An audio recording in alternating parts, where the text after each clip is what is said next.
उत्तर प्रदेश के अंदर हाल ही में संपन्न हुए त्रिस्तरीय पंचायत चुनाव के क्रम में जिला पंचायत अध्यक्ष और नवनिर्वाचित ब्लॉक प्रमुखों के आज के इस सम्मेलन को संबोधित करने के लिए और अपना मार्गदर्शन प्रदान करने के लिए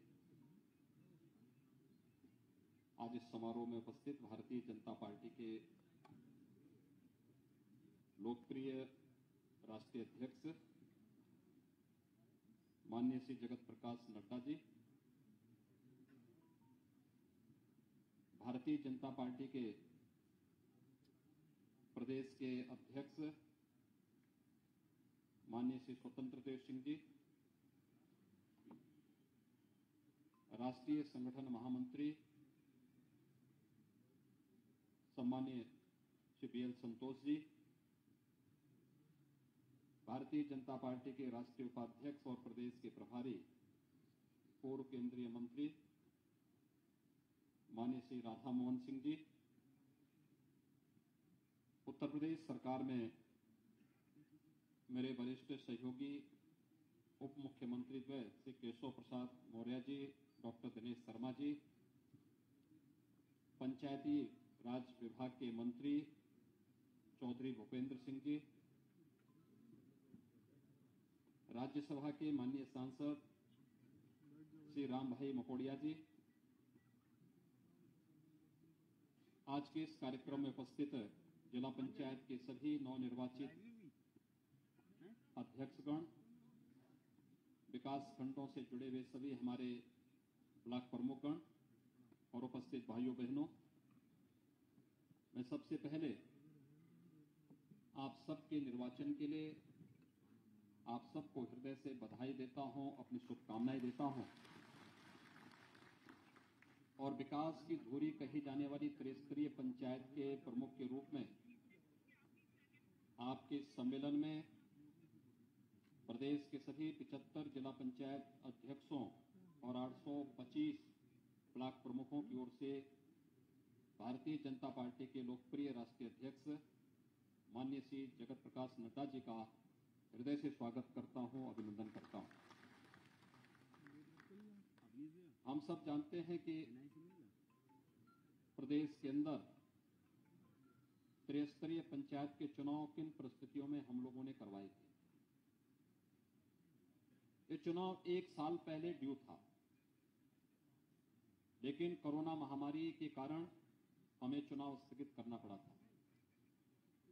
चुनाव स्थगित होने के बाद लगातार चुनाव हो न हो इसके बीच में एक दुविधा की स्थिति बन रही थी और अंततः प्रदेश सरकार ने पंचायत के चुनाव का निर्णय लिया, लेकिन चुनाव की प्रक्रिया, नामांकन की प्रक्रिया जैसे प्रारंभ हुई तब तक दूसरी लहर ने भी अपनी आहट प्रदेश के अंदर देनी प्रारंभ कर दी थी और एक समय तो ऐसा आया था जब पंचायत चुनाव के मतदान की तिथि नजदीक आ रही थी तो द्वितीय लहर चरम पर पहुंच गई। लोगों को कुछ नहीं, उस समय एक ही आरोप विपक्ष लगा रहा था और लगा रहा था कि पंचायत चुनाव नहीं कराने चाहिए। उनको विकास से कोई मतलब नहीं, वे संवैधानिक प्रक्रिया को रोकना चाहते थे। हम लोगों ने कहा कि हम कोरोना को भी नियंत्रित करेंगे और पंचायत चुनाव को भी संपन्न करेंगे और अंततः पंचायत के चुनाव प्रदेश के अंदर देश की सबसे बड़ी आबादी के राज्य में सकुशल संपन्न हुए, जिसमें ग्राम पंचायत सदस्य से लेकर के जिला पंचायत अध्यक्ष तक प्रदेश के अंदर अगर हम देखेंगे तो लगभग 8,70,000 से अधिक प्रतिनिधियों का चुनाव संपन्न हुआ है। दुनिया का सबसे बड़ा चुनाव है और ये प्रदेश के अंदर सकुशल संपन्न हुआ है। और इसमें जब समुद्र मंथन होता है तो उससे कुछ अमृत भी निकलता है और उसके फलस्वरूप आपका चयन हुआ है 75 जिला पंचायत अध्यक्षों का, जिसमें 67 भारतीय जनता पार्टी ने जीते। 825 विकास खंडों में ब्लॉक प्रमुखों का चुनाव संपन्न हुआ, जिसमें लगभग 700 भारतीय जनता पार्टी ने चुनाव जीते हैं। चुनाव कैसे संपन्न, बहुत शांतिपूर्ण तरीके से और बहुत सारी जगह निर्विरोध चुनाव हुए। और मैंने तो कुछ जगह यह भी देखा कि विपक्ष चुनाव के दृश्य जब आ रहा था तो पब्लिक भारतीय जनता पार्टी के प्रत्याशी के पक्ष में खड़ा होकर के पब्लिक चिल्लाने लग गई थी कि नहीं नहीं नहीं, भारतीय जनता पार्टी का ब्लॉक प्रमुख बनना चाहिए क्योंकि हमें विकास कराना है। जिला पंचायत अध्यक्ष भारतीय जनता पार्टी का बनना चाहिए क्योंकि हमें विकास कराना है। और जिन लोगों ने लूट खसोट का एक नया प्रदेश के अंदर जरिया बनाया था, ऐसे लोगों को किसी भी स्थिति में नहीं आने देना चाहिए। पब्लिक की प्रतिक्रिया वास्तव में देखने लायक प्रतिक्रिया, और इसलिए एक अहम जिम्मेदारी का एहसास कराने के लिए ही भारतीय जनता पार्टी के माननीय राष्ट्रीय अध्यक्ष माननीय नड्डा जी का मार्गदर्शन आज आप सबको प्राप्त होने जा रहा है। नड्डा जी संगठन और सरकार के अनेक महत्वपूर्ण दायित्वों का कुशलतापूर्वक निर्वहन किए हैं और वर्तमान में भारतीय जनता पार्टी के राष्ट्रीय अध्यक्ष का गुरुत्वर निर्वहन कर रहे हैं। और इस दायित्व के निर्वहन के साथ उनके पास जो एक लंबा अनुभव है, हम सब जानते हैं, स्वास्थ्य मंत्री के रूप में हिमाचल प्रदेश के अंदर और देश के अंदर लगभग 10 वर्षों तक उन्होंने अपनी सेवाएं दी। मैं स्वास्थ्य का विषय इसलिए भी छेड़ रहा हूं क्योंकि त्रिस्तरीय पंचायत से जुड़े हुए लोगों का यह विषय होना चाहिए। कोरोना जैसी महामारी को अगर नियंत्रित करना है तो उसमें आपकी भूमिका सर्वविदित है। और स्वास्थ्य मंत्री के रूप में, भारतीय जनता पार्टी के महामंत्री के रूप में, संगठन के विभिन्न दायित्वों के रूप में, और आज भारतीय जनता पार्टी के राष्ट्रीय अध्यक्ष के रूप में उनका योग्य मार्गदर्शन भारतीय जनता पार्टी के कोटि कोटि कार्यकर्ताओं को प्राप्त होता है। हम सब जानते हैं कोरोना महामारी दुनिया की सदी की सबसे बड़ी महामारी है और इस सदी की सबसे बड़ी महामारी के दौरान हमने देखा बहुत सारे लोग, बहुत सारे संगठन, राजनीतिक दल बड़ी बड़ी दावेदारी करते हैं, लेकिन इस महामारी के दौरान वे सभी सेल्फ क्वारंटीन में थे, घर के बाहर नहीं निकले। उनके कार्यकर्ता से लेकर के उनके नेता तक, उनके अध्यक्ष तक अपने अपने घरों में कैद हो गए। सबने स्वघोषित रूप से अपने को क्वारंटीन कर लिया था। यानी क्वारंटीन का मतलब उन्होंने ये बाहर प्रचार करा दिया था, उनके घर के दरवाजे बंद हो गए थे, गेट के दरवाजे बंद हो गए थे और उन्होंने बाहर ये मैसेज दे दिया था कि इनको तो कोरोना हो गया है, अब ये बाहर कहीं निकलेंगे नहीं, किसी से मिलेंगे नहीं।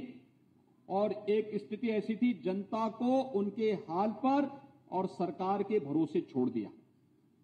हम आभारी हैं प्रधानमंत्री मोदी जी के, जिनके योग्य नेतृत्व में इस देश ने कोरोना की पहली लहर को भी, कोरोना की दूसरी लहर को भी प्रभावी नियंत्रण करने में सफलता प्राप्त की। गरीब कल्याण अन्न योजना हो या आत्मनिर्भर भारत पैकेज के अंतर्गत किए गए कार्य, एक एक गरीब, आप देख रहे होंगे प्रधानमंत्री पद पर बैठ करके भी प्रधानमंत्री मोदी जी ने अंतिम पायदान पर बैठे हुए व्यक्ति के बारे में चिंता कभी नहीं छोड़ी।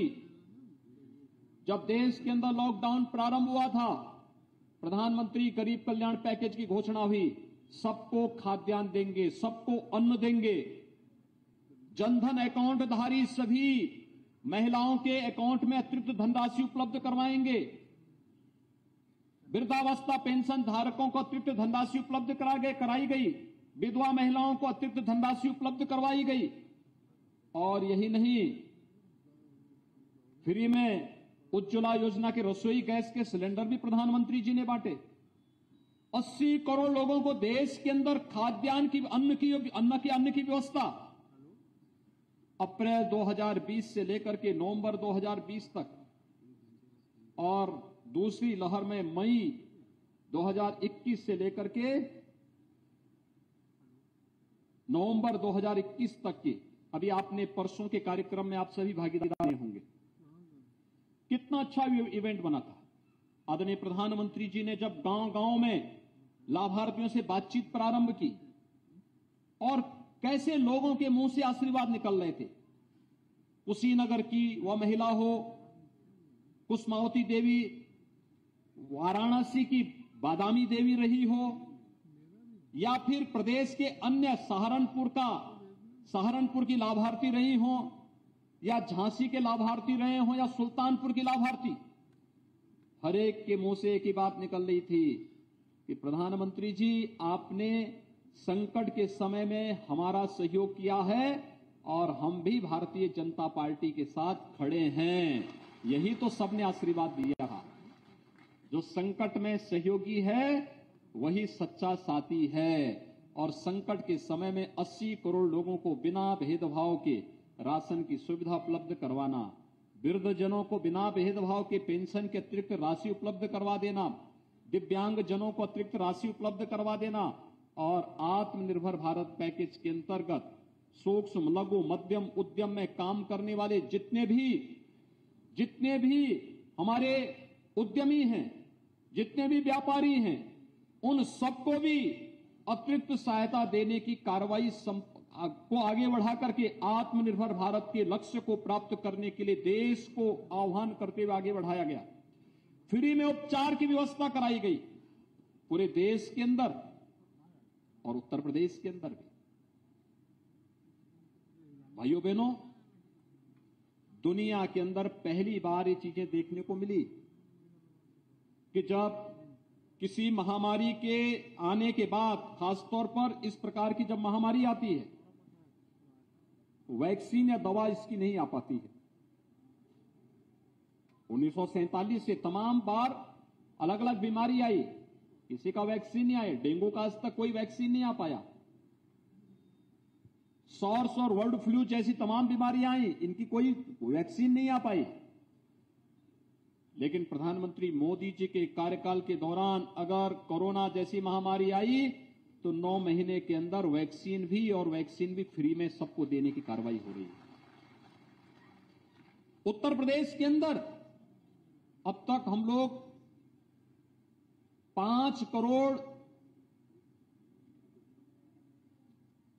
35 लाख से अधिक लोगों को वैक्सीन दे चुके हैं। 18 साल से ऊपर के 2 करोड़ 28 लाख से अधिक लोगों को वैक्सीन दी जा चुकी है। ये वैक्सीन फ्री वैक्सीन, ये सुरक्षा कवच है। प्रधानमंत्री मोदी जी की ओर से देश के नागरिकों को पहले जीवन बचाने की व्यवस्था, उसकी जीविका को बचाने की व्यवस्था, और फिर इस महामारी से एक सुरक्षा कवच देने की भी एक कार्रवाई पूरे देश के नागरिकों को उपलब्ध कराई जा रही है। प्रधानमंत्री मोदी जी हर एक तबके का न केवल देश का नेतृत्व दे रहे हैं, बल्कि हर एक तबके को ख्याल भी रखते हुए उन्हें हर प्रकार की सुविधा दे रहे हैं। और उसी व्यवस्था के साथ जुड़ करके प्रदेश सरकार आदरणीय प्रधानमंत्री जी के मार्गदर्शन में कार्य कर रही है। लेकिन जब देश संकट में था, सरकार काम कर रही थी, जनता के हितों के लिए हर प्रकार का योगदान दे रही थी, तब केवल एक संगठन कार्य कर रहा था, और वह नेतृत्व था श्री नड्डा जी का, जिन्होंने भारतीय जनता पार्टी के एक एक कार्यकर्ता से कहा था कि संगठन का काम इस समय बूथ संरचना नहीं, बल्कि संगठन का कार्य सेवा का है। संगठन ही सेवा ही संगठन है। इस लक्ष्य को लेकर के हमें कार्य करना है, और सेवा ही संगठन के लक्ष्य को आगे बढ़ाने के लिए जो अभियान चलाया गया, आज उसका परिणाम हम सबके सामने है। हर एक व्यक्ति इस बात को मानता है। आप पूछिए लोगों से, किसने सेवा की? या तो मशीनरी थी, प्रशासनिक मशीनरी काम कर रही थी, या भारतीय जनता पार्टी या विचार परिवार से जुड़े हुए लोग इस पे कार्य कर रहे थे। वो अद्भुत समय था जब कोरोना के दौरान, लॉकडाउन के दौरान बड़े मात्रा में प्रवासी कामगार और श्रमिक अपने अपने घरों के लिए जा रहे थे। तब भी ये कार्य हो रहा था। एक एक कार्यकर्ता लगा था, सेवा के इस अभियान के साथ जुड़ा हुआ था, और यह हम सब के लिए एक उदाहरण बनना चाहिए। भाइयों बहनों, इन्हीं कार्यकर्ताओं के परिश्रम से, इन्हीं के पुरुषार्थ से आप में से एक सामान्य कार्यकर्ता, कोई जिला पंचायत अध्यक्ष के रूप में, कोई ब्लॉक प्रमुख के रूप में भारतीय जनता पार्टी के संगठन के माध्यम से आज इस स्तर पर पहुंचा है, इस स्थिति में पहुंचा है। संगठन के द्वारा दिए गए इस सम्मान की रक्षा और उसके दायित्व का निर्वहन अब आपको करना है। प्रधानमंत्री मोदी जी के आने के बाद विकास की धुरी हमारी त्रिस्तरीय पंचायतें बनी। उत्तर प्रदेश के अंदर एक वर्ष में इन त्रिस्तरीय पंचायतों में 2,500 करोड़ रुपए जाने हैं विकास के लिए। अगर 2,500 करोड़ रुपए ईमानदारी के साथ हम गांव के विकास के लिए, क्षेत्र पंचायत के अंदर विकास के लिए, जिला पंचायत के अंदर कार्य योजना बनाकर के उस प्रकार के कार्यक्रमों के साथ जोड़ने का कार्य कर लेंगे, आप देखेंगे कि आपकी एक नई छवि उभरेगी, पार्टी को भी लाभ होगा और साथ साथ आपकी एक नई छवि उभरेगी विकास की। सरकार अपने अनुसार कार्य कर रही है, केंद्र सरकार अपने एजेंडे को लेकर काम कर रही है, गांव के लिए, गरीब के लिए, किसान के लिए, नौजवान के लिए, महिलाओं के लिए, समाज के विभिन्न तबकों के लिए। और ऐसे ही राज्य सरकार भी उस अभियान के साथ जो लोक कल्याण संकल्प पत्र हमारा 2017 का था, विधानसभा चुनाव के पहले, उसके अनुरूप कार्य कर रही है। लेकिन लोक कल्याण संकल्प पत्र के अनुसार राज्य सरकार अपना कार्य पूरी प्रतिबद्धता के साथ निभाते हुए आप सबसे भी अपील करना चाहेगी कि जो दायित्व आपको प्राप्त हुआ है, ये केवल सम्मान नहीं है, बल्कि आगे की प्रोग्रेस इस पर निर्भर करेगी कितना ईमानदारी पूर्वक आप अपने इस दायित्व का निर्वहन कर पा रहे हैं। और उस ईमानदारी के साथ निर्वहन करने की प्रक्रिया, जब विकास के लिए पैसे की कमी नहीं, एक एक व्यक्ति को जोड़िए, क्षेत्र पंचायत समिति के प्रत्येक सदस्य को पार्टी के साथ जोड़ दीजिए, ग्राम प्रधानों के साथ संवाद बनाकर के उनको पार्टी के साथ जोड़ दीजिए। क्षेत्र पंचायत और जिला पंचायत और ग्राम पंचायत के बीच में एक बेहतर समन्वय हो, किन कार्यों को ग्राम पंचायत को करना है, किसको क्षेत्र पंचायत को करना है, किसको जिला पंचायत को करना है। और अगर इन कार्यक्रमों को लेकर के हम एक साथ आगे बढ़ेंगे तो वह मंत्र सार्थक होता हुआ पंचायती राज व्यवस्था में दिखाई देगा, सबका साथ, सबका विकास और सबका विश्वास। ये सबका साथ, सबका विकास और सबके विश्वास का भाव की धुरी आप सबको बनना होगा। और उस धुरी को बनाने के लिए आज अपना मार्गदर्शन प्रदान करने के लिए माननीय राष्ट्रीय अध्यक्ष जी का आगमन प्रदेश की राजधानी लखनऊ में हुआ है। मैं इस अवसर पर आप सबकी ओर से आप सबका आह्वान करूंगा कि आप सभी लोग जो कुछ भी आपको बताया जाए उसको नोट करें, उसको फिर अंगीकार करें, उसको लागू करें। कोरोना महामारी अभी समाप्त नहीं हुई, हमें कोरोना के प्रति सतर्क रहना होगा। स्वच्छता अभियान, स्वच्छता सैनिटाइजेशन के कार्यक्रम को प्रभावी ढंग से लागू करना, क्षेत्र पंचायत में, ग्राम पंचायत में, जिला पंचायतों में कुछ आदर्श मॉडल विलेजेस आप बना सकते हैं, ग्राम पंचायत बना सकते हैं, उस पर एक प्रभावी कार्य योजना बना सकते हैं। सरकार ने कुछ प्राथमिकताएं तय की हैं, उन प्राथमिकताओं को आगे बढ़ा सकते हैं, उन प्राथमिकताओं में अपना योगदान दे सकते हैं और एक टीम वर्क रिजल्ट दे। और उस टीम को पार्टी के साथ जोड़ करके अगर आप कार्यक्रम कर पाएंगे, उसके बेहतर परिणाम आएंगे। वो आपके लिए आने वाले भविष्य के लिए, एक सुनहरे भविष्य के लिए बहुत ही अच्छी स्थिति पैदा करेगा। संगठन और सरकार ने मिलकर के आपको इस स्थिति में पहुंचाने में अपना योगदान दिया।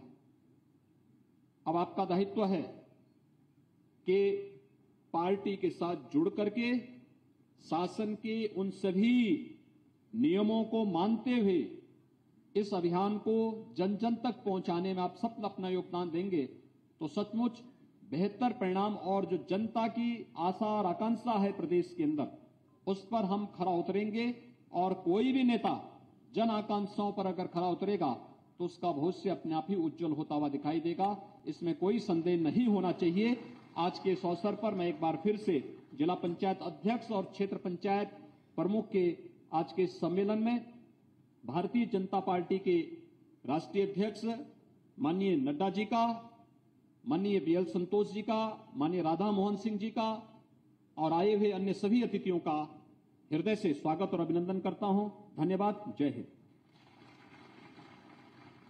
धन्यवाद माननीय मुख्यमंत्री जी। माननीय राष्ट्रीय अध्यक्ष जी ने अभी इच्छा व्यक्त की है कि हम भी अपनी तरफ से सभी नवनिर्वाचित जिला पंचायत अध्यक्षों का, ब्लॉक प्रमुखों का अभिनंदन करना चाहते हैं